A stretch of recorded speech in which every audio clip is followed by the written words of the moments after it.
de Xiaoping, a China se abriu para o mundo de uma maneira tanto quanto chinesa de se fazer.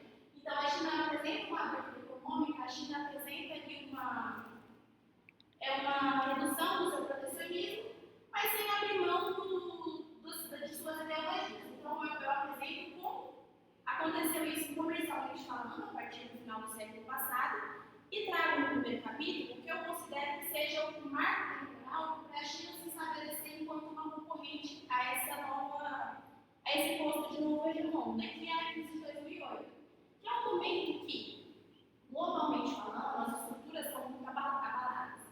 Então, o posicionamento da China nesse momento, ele é crucial para fazer a China se comportar e ser enxergada pelos demais como uma alternativa ao sistema tecno existente.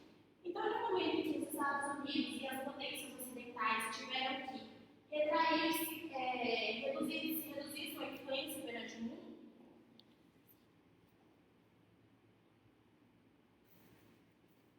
a China aproveita as lacunas deixadas por ambos no mundo, a China aproveita essas lacunas para se inserir de uma maneira tanto quanto cautelosa, para se inserir economicamente, comercialmente, politicamente, influenciar nessas lacunas deixadas pelo sistema ocidental.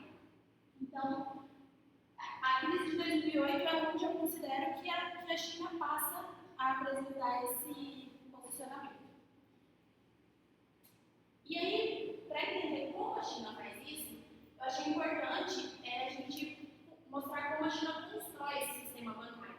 Porque ele é uma peça muito importante, porque ele não é um sistema bancário qualquer. Ele não fez uma copia e cola de outro sistema bancário. A China construiu esse sistema bancário de uma maneira que atendesse às demandas, que atendesse aos interesses. Então, até o meio do século passado, a China tinha um sistema bancário muito precarizado.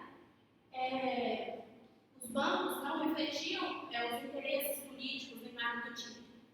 Existia o Banco Público Chinês, que ele tinha um papel tanto central e comercial também, de uma maneira bem, mais ou menos, digamos assim.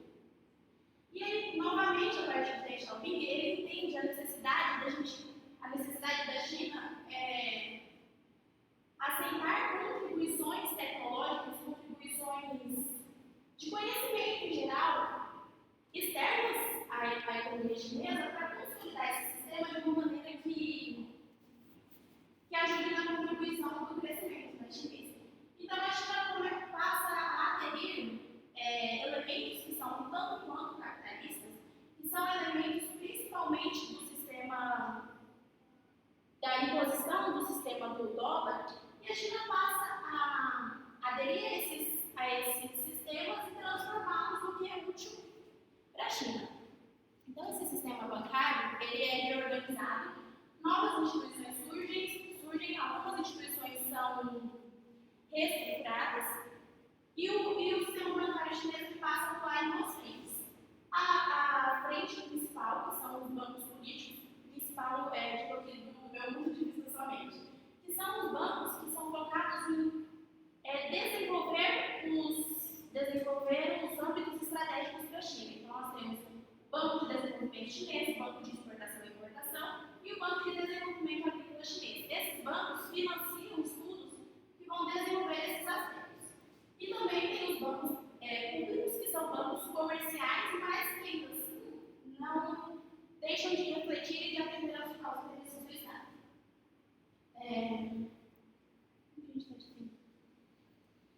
Tá tranquilo. Então, também, dentro desse capítulo, eu trago a discussão do socialismo de mercado, que é a maneira que a China encontrou para aprimorar seu sistema socialista de uma forma que não abrisse mão da parte ideológica, mas compreendendo que, para estabelecer as suas metas, seria necessário abrir mão dessa imposição do socialismo da maneira como era conhecido. Então, alguns elementos do sistema capitalista foram aplicados na China, e a China passou a se comportar de uma maneira que coexistisse a influência do mercado dentro do governo da China, mas sem que o Estado deixasse de atuar diretamente. E, para mim, o que eu considero um dos pontos chaves que é a internacionalização do MB, que inclusive foi a partir dali que surgiu a ideia da pesquisa do TCC, que é como a China utilizou a inserção global da sua moeda como um desses instrumentos para complementar a sua projeção global. Então, a China, através de contratos comerciais, através de contratos de troca de moedas, através de muito esforço, a China passa a introduzir o renminbi dentro das relações que possuía com alguns países, um tanto quanto mais próximos, seja política ou geograficamente falando. Para mim, é bastante importante pontuar que moeda e inserção de moeda no cenário internacional não acarreta somente efeitos econômicos, acarreta também principalmente efeitos políticos, projeção de força. Então, esse projeto de inserção do renminbi dentro do cenário global, ele não só coloca a China com uma maior liquidez perante esse cenário, ele também projeta a China com uma menor dependência ao sistema do dólar, por exemplo. Então, ao mesmo tempo que a China está se inserindo, ela está diminuindo a dependência que ela tem e diminuindo a influência que os Estados Unidos têm perante ao âmbito interno chinês e também dos países que fazem essa troca comercial ali com a China.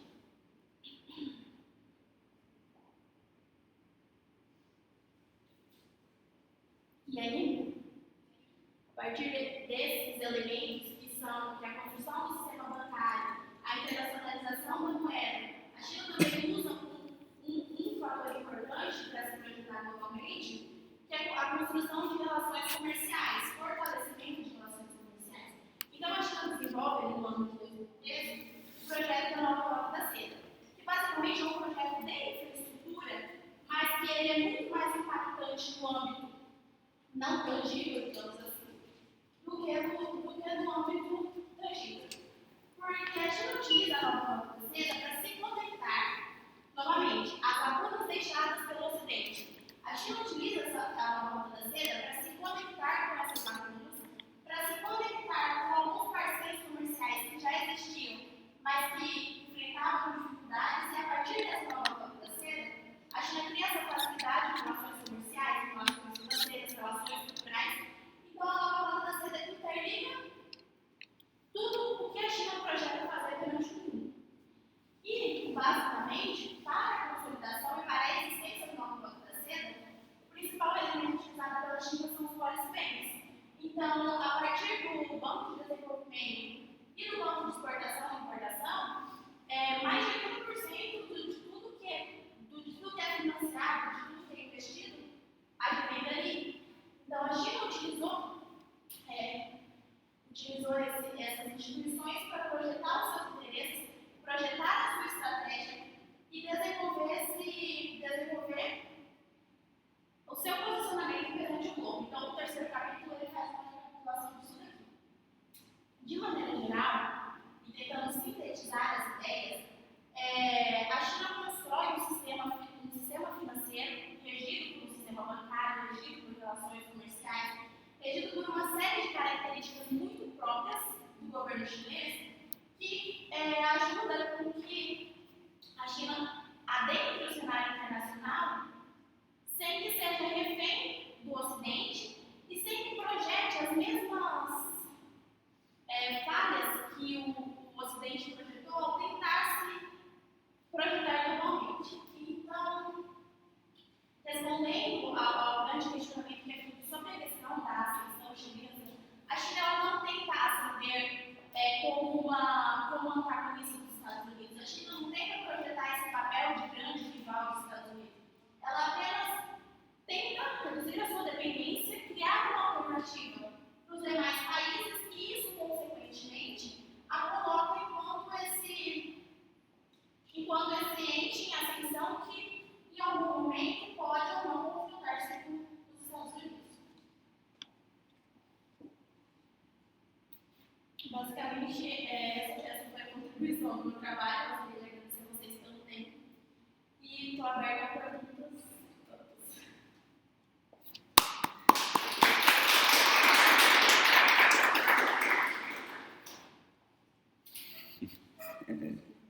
Aí Natália, eu pedi para você descompartilhar a apresentação.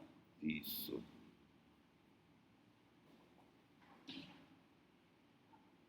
Não, pode deixar, não precisa nem. Só descompartilhar. Parar de compartilhar lá em cima. Isso, foi. Beleza. Aí fechar o seu microfone, só daí. Que daí a gente vai pelo microfone daqui.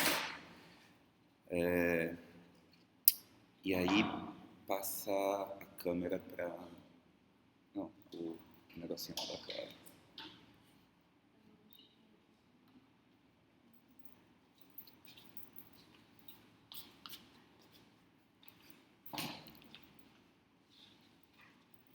Lucas, no ping-pong que você e o Mauro estão fazendo, é a vez do Mauro falar primeiro, então, tá? Porque a banca que a gente fez há 3 meses atrás, ele lembra que foi você que falou primeiro do que ele. Só vou pedir para vocês terem o cuidado de colocar o microfone no chegar pelo áudio, de uma forma que eu consiga escutar bem, porque, como ela estava falando dos lados, como ela dava para ouvir, mas quando eu não ouvi bem. Sim, eu vou sentar. Não, eu vou sentar. Você quer sentar aqui? Tô aqui no meu, você quer entrar aí? O Mauro vai vir aqui, porque eu você ouve bem, né? É só a questão do programa que todo mundo está virado.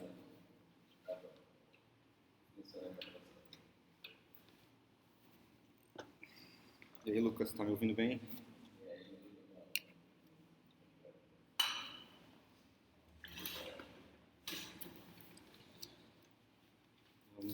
Vamos lá. Bom, boa tarde, gente. Quero começar agradecendo a Natália e ao Hermes pelo convite. Já deve ser a 100ª, 1000ª banca que eu participo com o Hermes e é sempre um prazer.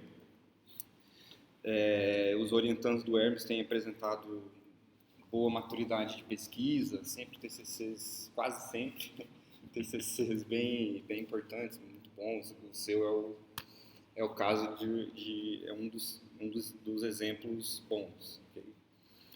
Então, começo agradecendo a Natália e ao Hermes pelo convite, dando boa tarde e agradecendo pela presença dos convidados da Natália. Espero que tenham uma audição proveitosa. Natália, eu fiquei bastante feliz com o convite porque esse tema é um tema que eu já estudo desde o mestrado, era o meu primeiro tema de pesquisa do mestrado, antes de mudar para o tema final, que é o tema em que eu juntava, e você também tentou fazer e fez isso, o conceito de autonomia monetária, uma grande literatura de autonomia monetária, de hierarquia monetária, de sistema financeiro internacional, com a bibliografia e a corrente teórica da economia política do Sistemas Mundo. Por isso que talvez que o Hermes tenha me convidado, e ao Lucas também, porque ele tem também familiaridade com essa literatura. Então é um tema de pesquisa que é comum nosso. Então eu fiquei bastante feliz porque você, além disso, traz uma coisa que talvez não seja tão frequente na pesquisa desse tema no Brasil, que é investigar o sistema bancário da China e toda em perspectiva histórica, articulando com a trajetória de crescimento, de abertura da China e como que o sistema bancário em específico, dentro do sistema financeiro chinês, como que o sistema bancário participou primeiro da trajetória de crescimento da China, depois da trajetória de internacionalização do renminbi. E esse é o seu tema, né? Esse tema é muito, muito, muito quente, muito, muito, muito estratégico. Ele é pouco, se não me engano, ele é pouco tratado dentro da China, porque é muito sensível, e eu tenho a impressão de que os chineses têm um pouco de aversão a tratar publicamente temas sensíveis, em especial de desafio hegemônico aos Estados Unidos. Então, o seu trabalho tem esse mérito, né? Então, eu vou passar os apontamentos, que são apontamentos que eu acho que poderiam ou poderão enriquecer o seu trabalho no futuro, que se trata basicamente de apontar bibliografia, literatura, principalmente teórica, nesse tema, que eu acho que deverá ou deveria enriquecer seu trabalho para empreitadas futuras. Então, mas eu faço esses apontamentos por pura tentativa de contribuição teórica, acadêmica, intelectual, ok? Nada de... Aqui você não vai ter nenhum tipo de agressão, nada disso, longe disso. Que bom, né? Então, começando pela literatura, eu acho que olha só, você trata um tema que é o tema da hierarquia monetária internacional e da autonomia monetária de um país.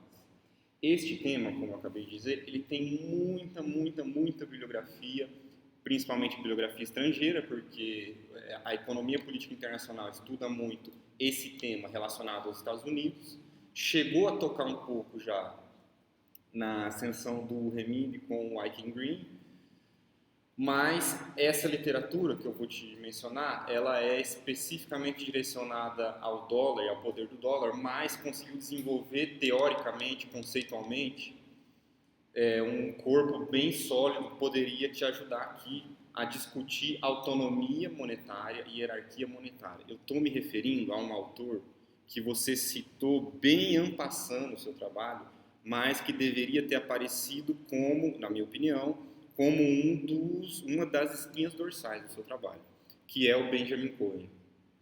E toda a literatura e toda a turma que se junta em volta dele, pesquisando autonomia e hierarquia monetária, que são duas coisas diferentes, já eu falo disso. Então, o Benjamin Cohen, ele pesquisa, e eu tenho aqui uma lista enorme de textos, coisas que eu li no mestrado, que são exatamente as coisas que poderiam se encaixar bem no seu trabalho, em que ele diz assim, hierarquia monetária, a gente tem lá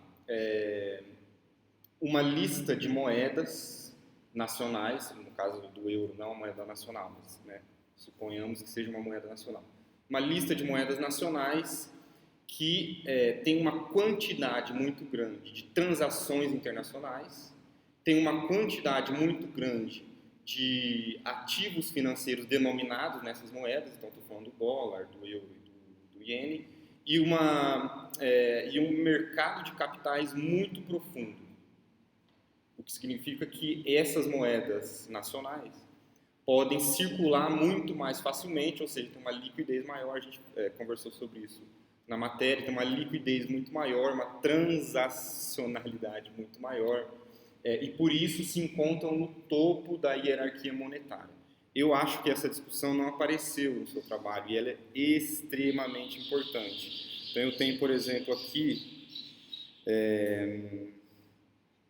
um texto do Cohen dizendo o seguinte, o nome do texto é, olha só, eu acho que isso aqui deveria ter aparecido no seu trabalho, que é um texto de 2014 do Cohen com uma parceira de trabalho, em que ele mapeia quantitativamente a hierarquia monetária. Ele consegue visualizar quantitativamente. E se você tivesse visto esse trabalho antes, você poderia ter, pelo menos, citado ou trazido algo parecido para fundamentar a escalada do yuan nessa hierarquia monetária. Coisa que eu achei que ficou apenas mencionada no seu trabalho. Depois, claro, você pode retorquir, mas eu achei que ficou apenas mencionada essa coisa da ascensão do yuan na hierarquia monetária. Além disso, o Cohen também trabalha o Cohen e uma grande literatura, de novo, de EPI, trabalha com o conceito de autonomia monetária. E aqui esse conceito tem uma vinculação muito importante com o conceito de poder. E aqui é economia política até a raiz. Economia política mesmo. Economia e poder. O que quer dizer isso? Quer dizer que a autonomia monetária, ela traz condições, e aí isso está mencionado no seu trabalho, mas achei que faltou bibliografia e descrever melhor conceitualmente. A autonomia monetária significa que o país tem condições de postergar o ajustamento externo não é o caso da China, a China não tem que fazer ajuste externo nenhum, mas postergar o ajuste externo, transferir o ajuste externo para outros países e fazer a sua política monetária e cambial definido pelas suas próprias estratégias políticas. Isso aparece um pouco no seu trabalho, com frases rápidas, mas isso poderia ter ficado conceitualmente mais bem sustentado. Então, esses dois temas, o da hierarquia monetária e o da autonomia monetária, deveriam estar mais bem explicitados tecnicamente. Acho que eu sei porque a gente conversou um pouco sobre isso na disciplina, tudo bem que a disciplina de Sistema Financeiro Internacional foi um pouco tardia em relação à redação do texto, então, mas que eu acho que você poderia ter encontrado na literatura e teria certamente condições e capacidade de fazer essa descrição técnica que teria sustentado bem o seu trabalho. Isso sobre hierarquia financeira, hierarquia monetária e autonomia monetária internacional. Pois bem, eu também senti falta de você fazer uma descrição um pouco mais detalhada e mais técnica do sistema financeiro e monetário internacional sob o neoliberalismo e sob a hegemonia dos Estados Unidos. Então, eu acho que você deveria ter descrito o padrão monetário, que é um padrão dólar flexível, dólar puro, fiduciário, as características da conta financeira dos Estados Unidos, por que o dólar segue sendo a moeda hegemônica, por que a China ainda reluta em substituir completamente o dólar, porque a China prefere usar o mercado de capitais dos Estados Unidos. Eu acho que faltou você descrever isso, que o próprio mercado de capitais da China ainda é propositalmente subdesenvolvido, a China ainda não tem interesse nisso, e que ela usa o mercado de capitais dos Estados Unidos para acumular riqueza, em vez do seu próprio mercado de capitais. E esse é um dos motivos porque ela ainda reluta em liberalizar completamente a sua conta financeira, e esse é um dos motivos porque o yuan ainda não se tornou uma moeda de reservas internacionais amplamente utilizada. Então, fazer esse encadeamento, desde a descrição lá do sistema financeiro e monetário internacional, do neoliberalismo, e a comparação do sistema financeiro e das contas externas da China, você podia ter feito esse encadeamento. Se você não tiver pedir para eu reformular alguma coisa, pode ficar à vontade. Viu? O que mais? Ok. Isso aqui. E outra coisa. Essa literatura que eu mencionei, essa literatura toda, que eu acabei de falar que ela é primordialmente voltada para os Estados Unidos, poderia ter te ajudado a descrever o caso da China, mas há também um grande corpo de literatura desenvolvido em português por pesquisadoras brasileiras. Por exemplo, a Daniela Prats, que tem muitos trabalhos, professora da Unicamp, do IE da Unicamp, tem muitos trabalhos sobre hierarquia monetária internacional, da perspectiva de países periféricos, ou países que não são hegemônicos, como é o caso da China, né? Então, você podia ter mobilizado também essa literatura de pesquisadores da Unicamp que pesquisam hierarquia monetária internacional. E aí, por fim, talvez mais importante, só um comentário de forma. No seu primeiro capítulo, aqui na seção sobre a economia política do Sistemas Mundo, achei que faltou você citar nominalmente os trabalhos que você usou como referência para desenvolver o seu fichamento aqui, né, o seu resumo sobre a economia política dos Sistemas Mundo. Então, ali, por exemplo, na página 11, você diz que ali a formulação da teoria dos sistemas mundo por Immanuel Wallerstein, e aí não tem o ano, não tem a data, a gente não sabe qual é o livro. Daí ele, de novo, para o autor, deveria também ter a referência. E aí Wallerstein observa, aí você abre aspas e faz uma citação direta. Também não há a referência aqui. E no último parágrafo da página 11, você diz, Giovanni Arrighi constrói. Onde?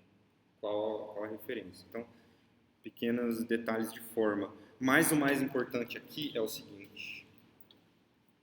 Você está argumentando no seu trabalho que a ascensão da China, e mais especificamente a internacionalização do yuan, pode oferecer um desafio hegemônico aos Estados Unidos, ao dólar em específico.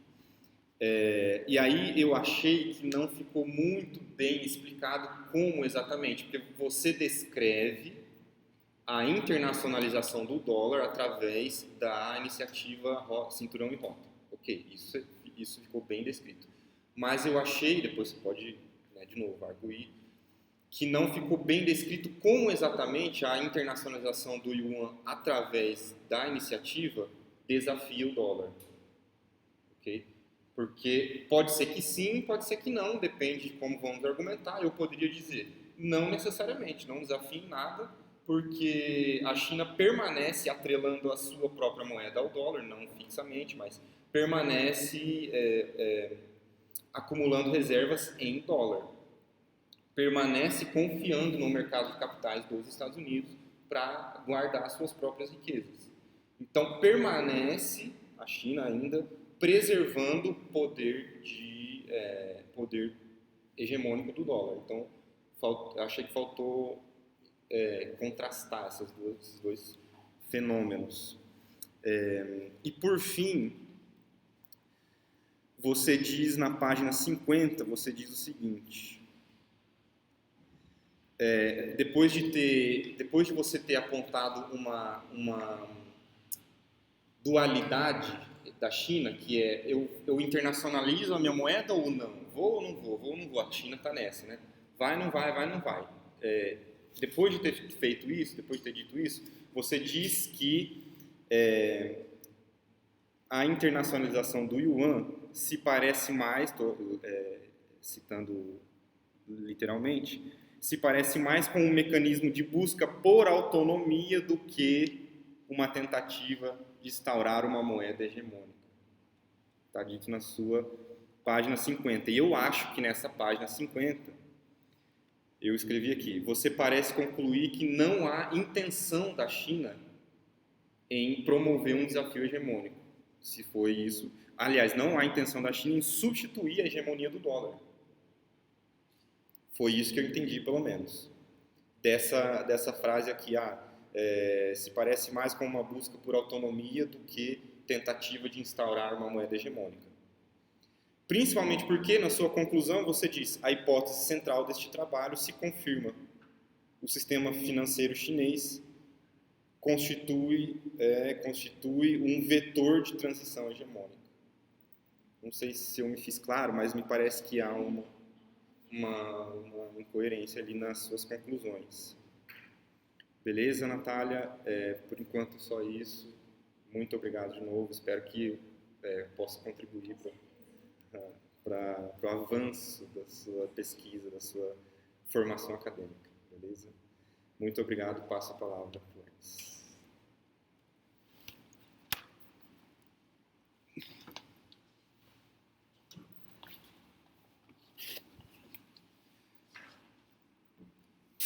Obrigado, Mauro, pelas observações, principalmente acho que na recomendação que você faz do uso do Cohen para quantificar a sanção do sistema bancário. Acho que isso a gente consegue ainda incorporar na versão final, tá, Natália? E as outras questões acho que são mais complexas, mas acho que essa dá para incorporar e vai dar um bom ganho, além desses ajustes.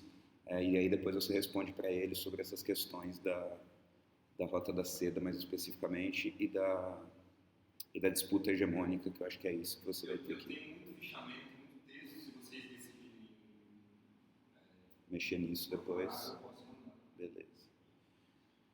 Doutor Lucas, tudo bom? Ficou feliz no final de semana? Por quê? Sim, se você estava feliz no final de semana só, eu fiquei deprimido, triste. Lamento. Né? Aí eu chego aqui e a menina ainda está com um copo de tricolor em cima da mesa. Vou fazer uma afronta. Pronto, ainda. Vamos lá, Lucas, obrigado por aceitar o convite, estar aqui com a gente, ainda que à distância, sempre um prazer dialogar com você, te ouvir. O Lucas, para quem não se recorda, esteve aqui em Dourados com a gente há um mês e meio atrás, mais ou menos, né, Lucas? Um pouquinho mais. Um mês atrás. E ele participou do NPEX, a convite da nossa pró-reitoria de pesquisa, fazendo aquela palestra sobre os BRICS. E o Lucas foi também meu contemporâneo de graduação, foi também aí contemporâneo do Mauro de pós-graduação, é um estudioso da economia política internacional e pesquisador do BRICS Policy Center, então vai poder somar muito também com o nosso trabalho, Natália. Lucas, a palavra está contigo. Obrigado pela generosa apresentação. Queria agradecer primeiro. Espero que vocês estejam me ouvindo bem. Estão me ouvindo bem? Queria agradecer o convite da Natália Gomes. Muito obrigado. É sempre uma honra estar presente com vocês. Eu sempre quero compartilhar o trabalho sério e dedicado que vocês desempenham desde o início do curso de Relações Internacionais. Conheci várias pessoas, o Paulo é uma delas, né? Tenho 4 bem formados. E foi um prazer também ter estado aí no meu do NPEX, não só dando palestra, mas também participar do seminário de iniciação científica e avaliando trabalhos, confirmei ainda mais essa impressão positiva que eu tenho sobre a vida, a qualidade dos alunos, da educação, assim, algo inspirador para a gente, né? Porque a universidade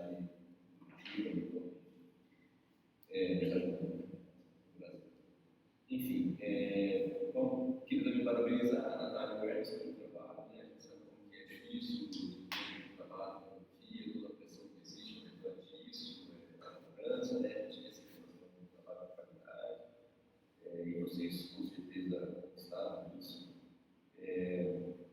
O tema, né? Acho que eu seguindo bastante o que o Mauro falou aqui, quase tudo praticamente o que ele falou, acho que minha fala vai no sentido semelhante da dele, que mostra que uma certa solidez do trabalho mesmo, né? No sentido de a gente reconhecer os mesmos, vamos dizer assim, pontos onde ele pode ser melhorado, mas já reconhecendo também a qualidade dele.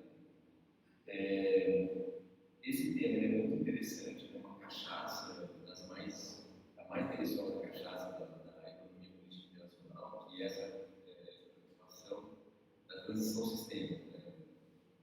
Acho que não só a Natália, eu também tive esse espetáculo com vários colegas que começaram a estudar e pensar a economia política internacional a partir da leitura desse tipo de perspectiva, né? Do seu aluno, de uma modulação, de uma introdução de um padrão de comportamento entre os países e essa questão do sistema interestatalista. Então, a primeira vez que eu vi o Arrigo, eu fiquei bastante emocionado, acho que não só eu, como muitas pessoas, as pessoas no Brasil foram bastante influenciadas por ele. E é legal chamar a atenção, lembrar disso, que veja um pouco naquele texto que ele fala sobre International Political Economy, no Black Economist, ele comenta que essa é a grande questão, essa é a really big question, que é a questão da dinâmica sistêmica, da transição sistêmica, como que ela ocorre, o que é que pode ser previsto, impedido nela, para que a gente se prepare, para que os países tenham uma noção do que é que vai acontecer. Queria chamar a atenção também, na esteira dessa mesma definição, do trabalho do Robert Cook, né, que é um trabalho de 1989, quando esse tema da transição hegemônica e do fim da hegemonia, da crise da hegemonia americana,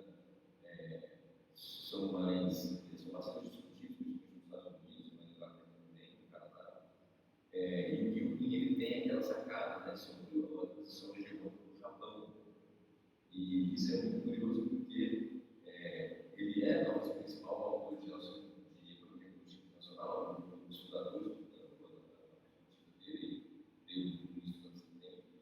E ele advoga, né, ele prevê a transição hegemônica dos Estados Unidos e do Japão ali, em meados da década de 90, só que isso não ocorre. E é muito interessante a gente olhar para isso, porque ele é espinhoso também, ele é difícil. Então, está lá os primeiros intelectuais da nossa área fazendo uma previsão que não se confirmou. Então, um tema que a gente tem feito um certo recomendo, né, assim, para mim, um certo cuidado na relação da análise, principalmente para não se deixar empolgado. Quando a gente percebe a dinâmica de transição sistêmica, como se reproduziu, questão do capitalismo, questão do governo internacional, e quando esses ciclos sistêmicos de acumulação, como a Henrique traz, são importantes para a projeção de poder internacional desses países, né? Não é só uma questão de uma vantagem produtiva, mas é o que essa vantagem produtiva permite em termos de disputa internacional. Então, não é os ingleses, o ciclo chamado inglês, é o ciclo do imperialismo, da expansão do capitalismo, no meio da guerra, da oposição, da expropriação, do racismo, todas as contradições estão presentes aí na humanidade. Mas, enfim, é muito atraente, né? Muito gostoso e te parabenizo e te reconheço assim, como uma das nossas, né? Para começar a ter tido esse insight, essa preocupação, reconhecer essa problemática e tentar atuar em cima dela, né? Desse projeto da questão financeira, da transformação urbana e, principalmente, né, essa análise de como os públicos, de como essa estrutura financeira chega, como você está falando, né, pouco entendo a sua apresentação, tem essa dificuldade, mas o quanto que essa estrutura financeira ela é fundamental para o desenvolvimento econômico chinês e também agora ela passa a se tornar uma característica da produção do poder internacional chinês. E aí eu gosto muito uma das principais disso foi que você foi sóbria na sua vida. Você não se deixou levar pela afã da transição. Aí vai se construir, semana que vem. Não é assim que você sabe que esse é um processo lento, gradual. A postura do partido chinês é uma postura conservadora em relação a isso, não está tratando de uma transição. E aí, talvez até tomar tempo, quando tentar rever e fazer uma pessoa ter atenção com essa questão, porque é de fato uma postura que se aproveita do sistema, né?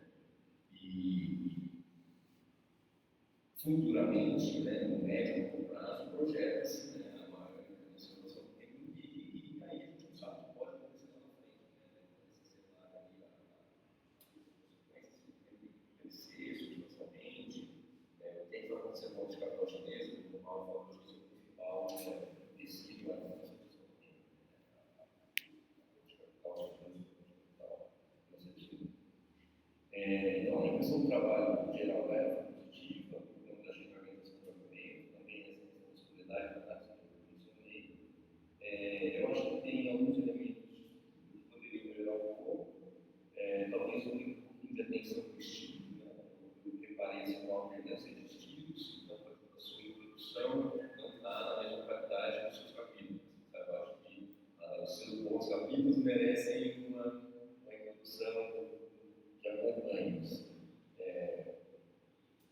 A problemática, talvez, nós possa ser um pouquinho mais preocupada nessa introdução para que reflita bem assim, o que é que te move a fazer essa pergunta, o que é que te incomoda, assim, sabe? Porque a figura ali desse fenômeno, na verdade, a questão natural, os conceitos comuns, as coisas que te leva a querer olhar essa questão, achar isso relevante. Então, eu vou fazer pequenos comentários de forma que são baseados principalmente na sua introdução, porque eu acho que é onde está a detalhezinhos, e eles podem ser observados em alguma medida no texto, mas devem ser como generalidade. Depois eu vou fazer comentários de conteúdo mais específicos. Bom, primeiro uma coisa assim, muito importante, né, para a gente, que é quando você fala do campo disciplinar de relações internacionais, né, se você está falando da área teórica, você usa relações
você escamoteia as relações de simetria na hierarquia da internacional, você meio que negando a existência delas.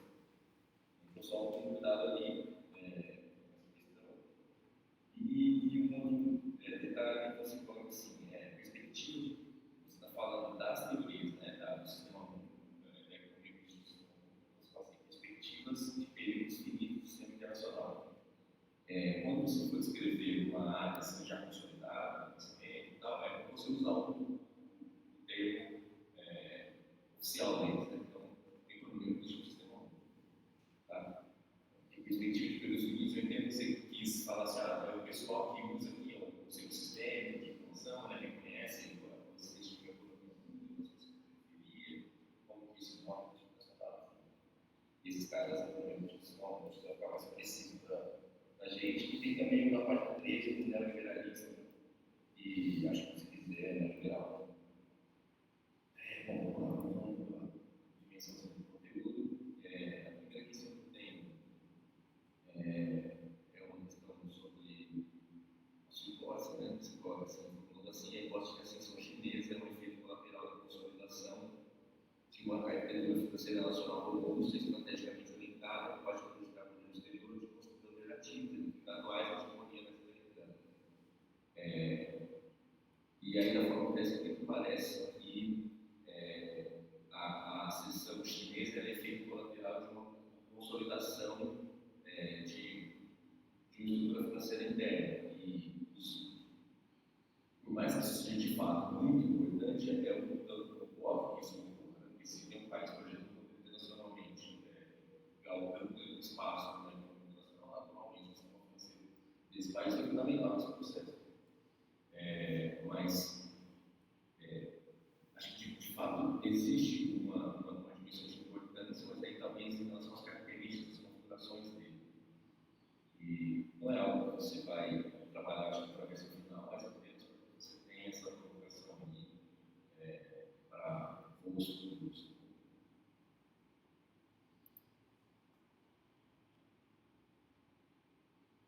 Tá. Na página 16, né, acho que é o final do seu início, eu acho que eu publiquei no texto.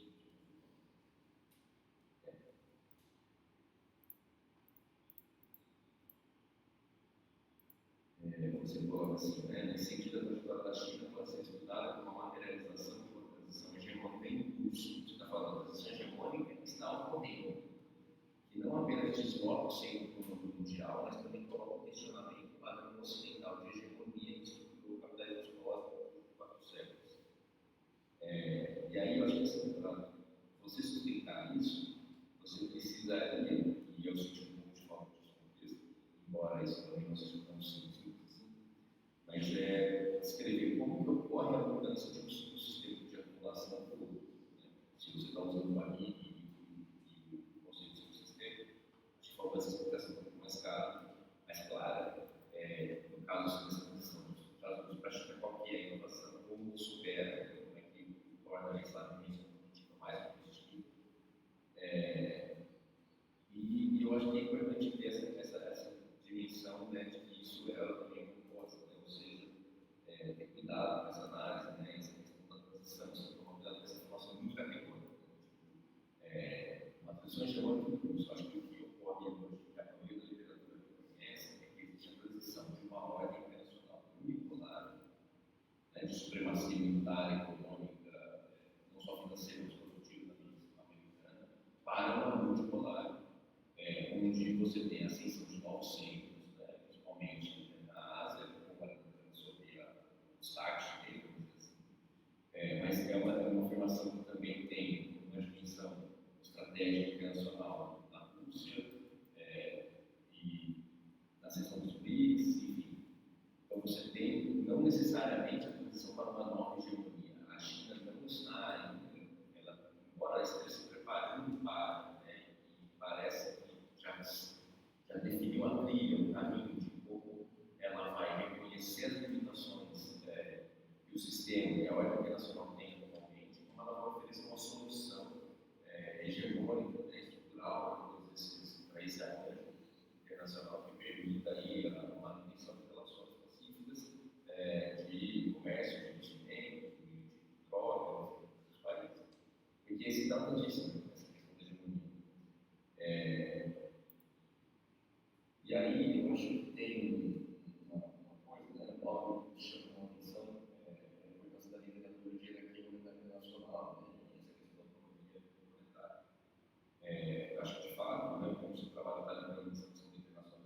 essa literatura é científica, para você.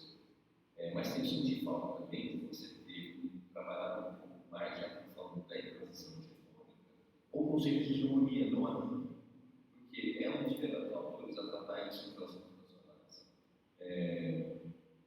E é uma discussão que você não precisa necessariamente apresentar. Se você ter a ciência dentro, te permite uma precisão conceitual e analítica muito maior. Então, acho que eu senti falta, não necessariamente de uma literatura específica muito rica em discussões de hegemonia, mas a discussão que o amigo faz, se você se apropriar bem daquilo conceitualmente, eu acho que o seu trabalho tem um nome de qualidade.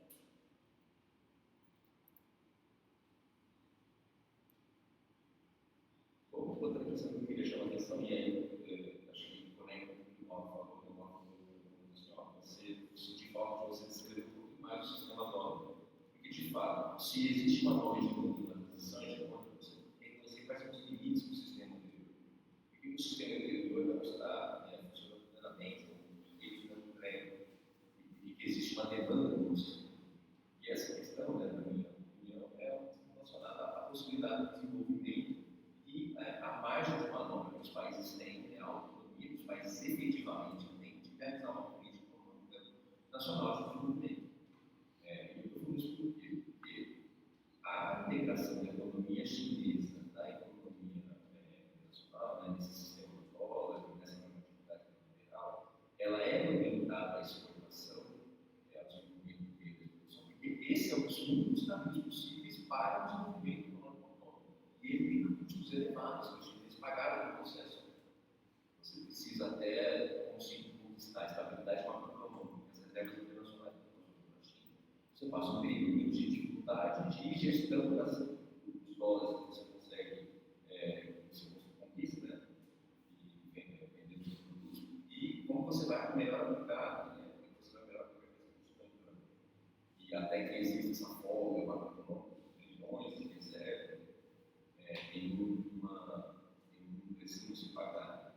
E tem mesmo, não tem muita alternativa, que a alternativa é a abertura da conta de capital e a prática, né? A analogia, separação do Estado da economia e privatização na periferia do sistema. Os países integrados dessa forma não rendeu isso que se esperava. Os países que mais se desenvolveram economicamente pós-guerra são os países que tiveram planejamento estatal diferente, não interferência, mas uma participação estatal produtiva, criativa e de gestão, de orientação, de capacidade de alocação de recursos, de criação e implementação de consensos. Então, essa é a questão. E aí, tem mais algumas sobre essa questão da projeção hegemônica, né? A gente está na página 18. Você fala que os responsáveis pelo planejamento, por explicar as trajetórias e os acertos dos países, a gente traz a teoria do funcionamento da economia e o planejamento da inteligência global, a gente aprende de forma que a estratégia poderia ser utilizada para promover o desenvolvimento econômico sem comprometer a soberania nacional. Lembra que essa coisa é muito de integração da China à estruturalidade do sistema econômico. Menos do que uma coisa, assim, uma agência brilhante, uma sagacidade que demonstra que eles já são proximos da evolução da transição hegemônica.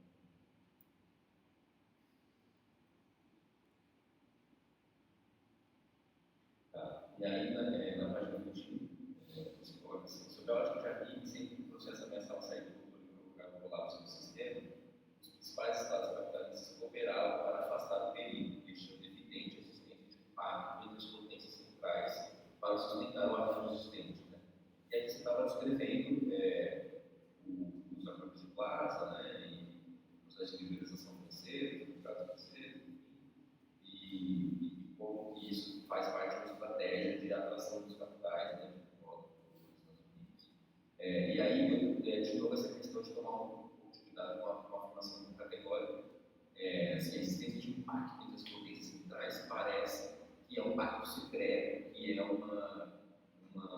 sei lá, os caras perguntaram desde assim, mas quando na verdade são, já é uma harmonização, que existe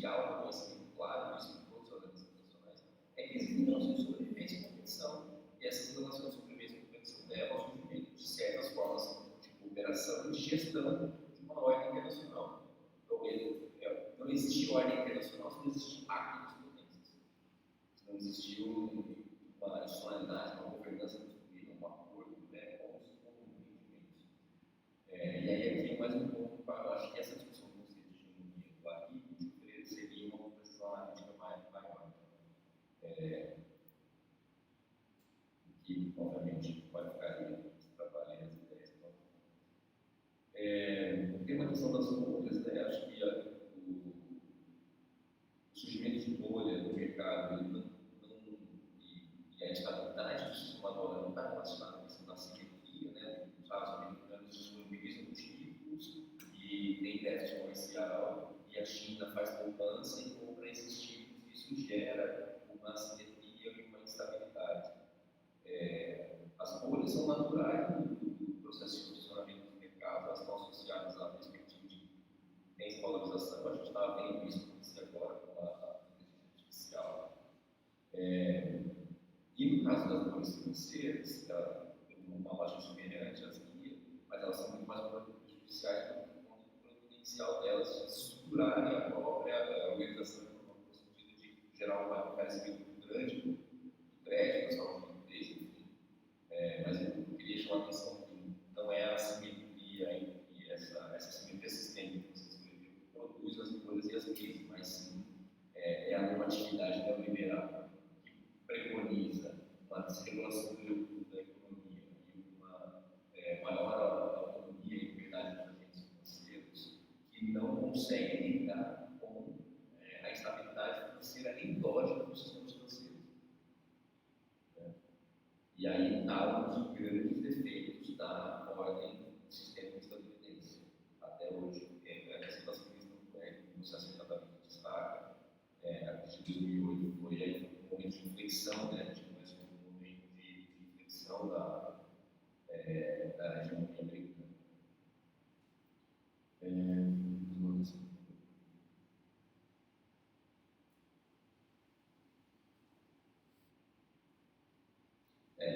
E aí um pouco do que eu sinto falta é a interdependência, sabe? Assim, essa noção de que existe uma interdependência na ascensão chinesa e a ordem.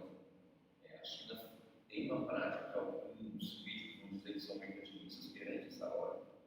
Eu vou dizer que a única forma que eles tinham de se desenvolver, que qualquer país tem de se desenvolver nesse sistema atual, é por meio de exportações, poderia ter sido um investimento externo muito grande, sim, mas sem conseguir explorar o mercado internacional para gerar os valores necessários para fazer as condições que precisa fazer, não tem uma integração produtiva benéfica dos países. Então, eu sinto falta mais dessa relação de interdependência. A China não cresce a respeito, ela cresce por conta de suas práticas e por conta da forma como elas pegam o sistema. Elas aproveitam o sistema, elas surfam para conseguir se desenvolver economicamente.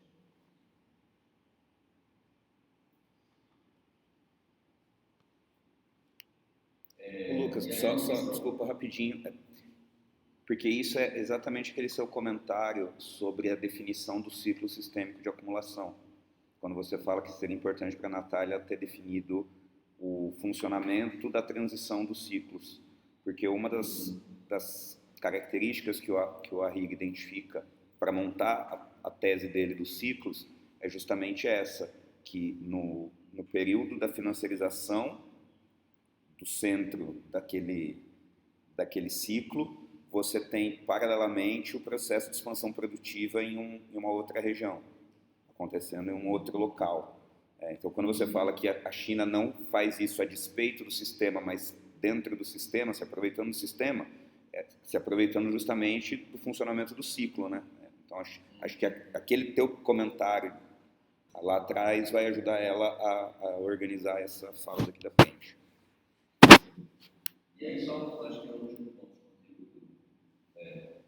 que é essa questão de diminuir a concentração em títulos do Tesouro Americano. E aí é interessante a gente pensar, por isso que é também relevante entender o sistema bem, né? Onde a China está e o que ela está saindo. Porque a estruturalidade desse sistema coloca que você pode até diversificar essa concentração de títulos de Tesouro Americano. Você pode comprar, como a China faz,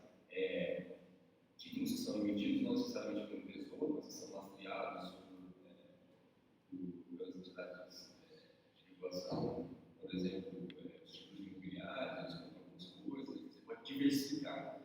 Mas você estando no sistema dólar, você está no sistema no qual os títulos do Tesouro Americano são os mais livres e mais confiáveis ativos do sistema. Eles são o sistema fundamental. A dívida fundamental, eles são o tipo fundamental que estrutura o sistema de dívidas e é o sistema dólar. Então, essa noção de diminuir a concentração de dívidas, né, de fazer essa diversificação, ela é relevante quando eles estão comprando ouro, mas mesmo que com títulos de outros países, esses títulos ainda estão inseridos no sistema dólar, não classificados em relação a eles. Tá? Então, essa dimensão de uma certa autonomia de que o sistema financeiro chinês, né, pode proporcionar uma autonomia, uma maior concentração do banco, ele tem uma limitação, né? Não é uma coisa tão autônoma assim. E aí que entra essa ideia, eles não estão contestando o sistema, eles estão jogando dentro do sistema porque não tem alternativa. A alternativa começou agora, mais recente, eu acho que você destaca isso de forma acertada, de forma positiva, a criação, não só, porque mesmo a criação dos swaps, elas estão lastreadas nas reservas de dólar que eles têm. Não estão fazendo swap porque tem alguém precisando muito de dinheiro. Eles estão oferecendo swap para que aqueles países que estão com estrangulamento em dólar consigam comprar deles e consigam solucionar as demandas dos seus agentes econômicos perante os agentes econômicos chineses. Então, mesmo os swaps estão dentro do jogo e são um instrumento usado pelos Estados Unidos para garantir a função de pensador de distância. Então, e aí é isso que eu deixo uma questão, assim, você fala no momento da questão de uma reconfiguração profunda. E aí eu acho que aqui tem um exagero de reconfiguração profunda do sistema essa, o yuan não é uma das moedas mais utilizadas nacionalmente, ele cresceu bastante, tem uma ascensão, tem um processo de transformação consciente, deliberado, lento, gradual, como você descreve, mas ainda acho que é cedo para falar de uma reconfiguração profunda. Pode ser que daqui a poucos anos, inclusive 5, 10 anos, a gente já possa falar disso, mas por enquanto eu acho que exagerado. Bom, claro, e por quê? Porque, como o Mauro mencionou, isso é uma trava da nacionalização para qualquer país nacional, é essa questão da abertura ou não das condições de capital no sistema financeiro, porque por meio dessa tipo de abertura você permite compensação dos títulos e de dívida e da moeda que você está tentando internacionalizar. Então, os agentes econômicos você tem certeza absoluta que eles conseguem render aquele investimento, aquele valor que está guardado no título de game ou game, a qualquer momento da moeda que eles precisam, porque isso não vai faltar. Então, enquanto a China não conseguir oferecer isso, não tem um processo de internacionalização sério. Sério, não tão sério, sério tem, não. Quer dizer, não tem um processo profundo, não tem uma reconfiguração profunda. Enfim, é isso. Eu acho que parabéns, reiterar aqui os parabéns para vocês do Economércio, do trabalho, eu adoro esse tipo de temática. E eu só trabalhei com mais cuidado, em geral, com essas informações categóricas, esse algo que a gente vai ter, conforme vai se tornando mais. Conforme vai dominando melhor o que a gente está pensando, trabalhando. Parabéns pelo seu trabalho, da originalidade, esforço do trabalho. E isso aí, você aprendeu muito mal. Valeu, Lucas. Obrigado aí pelas observações, pela leitura, pelos comentários. E assim como falei ao final da exposição do Mauro, acho que a gente consegue incorporar essa questão do ciclo sistêmico ainda para a versão final e os ajustes aí em relação a talvez uma empolgação em determinados momentos com a transição, mas que acho que não é a conclusão geral da Natália. Mas, para isso, eu passo a palavra para ela mesma responder ao Mauro e ao Lucas. Para mim,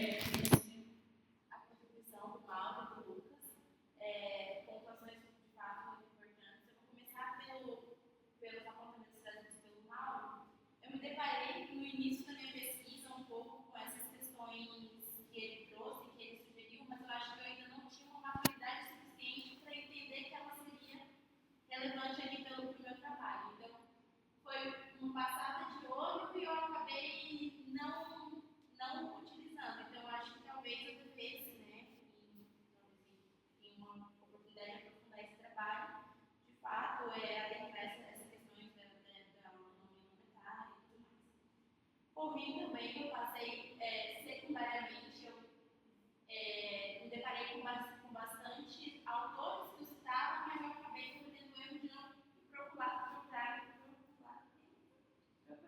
diretamente. Então, acho que talvez, assim, eu acredito, talvez, né, não sei se der tempo, talvez a gente resolva um pouquinho comigo.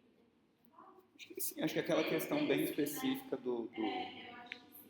É uma coisa que os dois pontuaram, foi a questão da diferença entre os capítulos. Assim, em minha defesa, justamente essa questão de maturidade do trabalho, quando eu comecei o primeiro capítulo, ainda no meu TCC1, eu acho que eu ainda estava bem fria quanto ao fluxo, né, de escrita e tudo mais.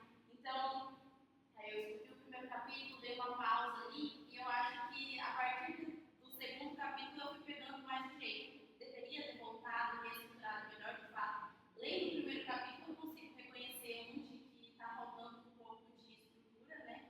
Então, com certeza, eu acho que eu ainda consigo organizar essa questão do primeiro capítulo e da forma como ele está estruturado.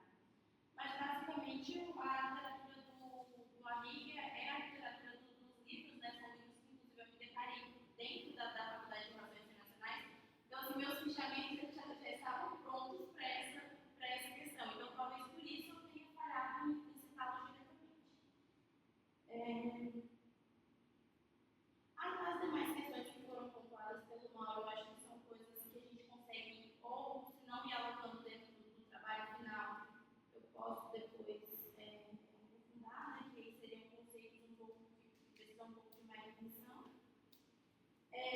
Sobre os apontamentos feitos pelo Lucas, eu acho que eu trabalhei bastante a tentativa de não me empolgar e por isso que falei. Assim, várias vezes, enquanto eu revisava o que eu escrevi, eu pensava, não, estou exagerando nisso aqui. Não é exatamente. Mas ainda assim, sobraram algumas ao longo do trabalho, a gente consegue corrigir isso também. Mas, de fato, como você falou, é o meu primeiro contato com essa literatura. Então, um pouco me brilha os olhos a ponto de eu não conseguir dosar o que, de fato, é uma transição hegemônica e o que não é, entendeu? Então, acho que faltou um pouquinho disso. Porque, assim, esses apontamentos de estrutura são lá no tempo aqui para a gente conseguir corrigir ao longo do trabalho. Não acredito que eu fiz uma troca de relações internacionais com letra maiúscula e letra minúscula. Estou bem em choque com isso, porque eu acho que foi a primeira coisa que eu aprendi dentro da minha faculdade. E esses apontamentos de estrutura a gente vai dando uma corrigida. Acho que não tem nada que fosse necessário responder diretamente. Mas agradeço. Também, Natália, obrigado. Mauro, Lucas, ok. Algum comentário mais? Tranquilo. Acho que uma grande vantagem, assim, que vocês, né, verificaram, porque como o trabalho tá bem feito e como a Natália tem esse domínio sobre a discussão, porque ela já me procura com essa proposta, ela já me procura com a proposta tanto da discussão da internacionalização do renminbi quanto do uso do Arrigue, principalmente do Arrigue, acho que até mais do que do Wallerstein, né? Principalmente do Arrigue. Então ela não precisou ser convencida da literatura e do objeto. Então aí acho que isso facilitou muito, ela ganha muito tempo nisso.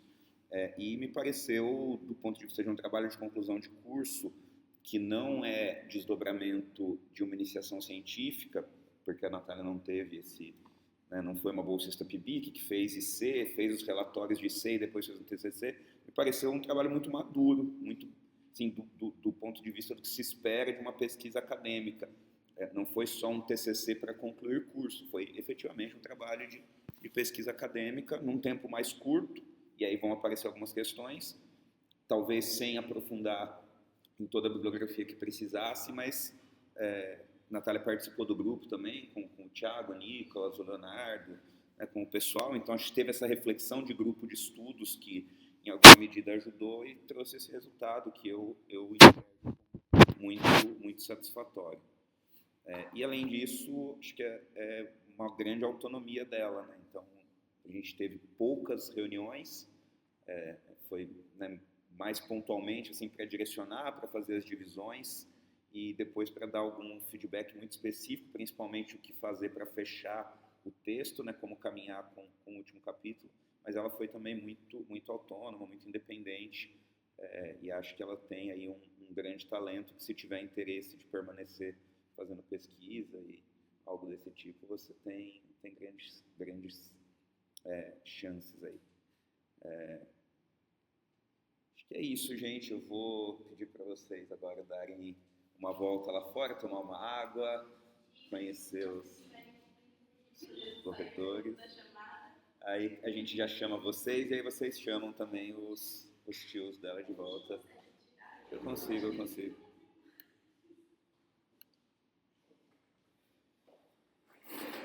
Ah, sua tia saiu.